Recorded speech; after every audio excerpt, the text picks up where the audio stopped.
during the International Year of Disabled Persons, which was initiated by the United Nations to essentially spend a year addressing the importance of full integration and full meaningful roles for people with special needs in society, Ed and I connived to kind of build a campaign to organize high school kids all over the state of California with the State Department of Education in order to train them in career search, that is shared careers, and in disability awareness, so that kids would learn that there was no such thing as disability, that essentially there were just differentnesses, and that in a creative society, people would support each other in order to have a level playing field.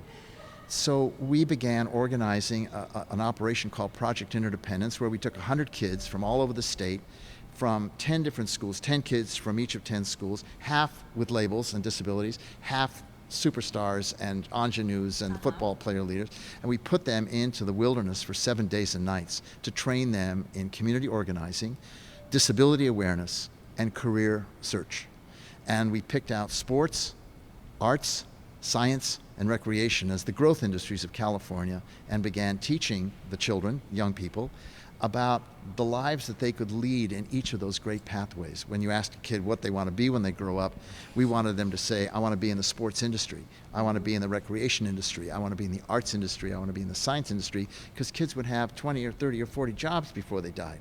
They didn't want to pick a job title, they wanted to pick a pathway. And we wanted to be able to show that kids with and without disabilities could open up and share those pathways and transform society in a way absolutely heretofore not available. So we began to run these major programs, and we had the governor on our board, and we had the state superintendent of public instruction on our board, and Goldie Hawn and Stevie Wonder and Itzhak Perlman and key legislators and key educators. I mean, and Ed would always be there. You know, we have incredible footage of him talking with the kids, and his relationship to the children was magical. It was unbelievable, the impact that he had, because the kids would just hang on every word he would say. I mean, they saw this creature, this amazing, different thing in this big chair with joy and warmth and confidence. You know, it changed them. It changed them. Kids, once they experienced Ed, it changed their lives. It changed the way they saw themselves. You know, the most extraordinary kids have a secret disability.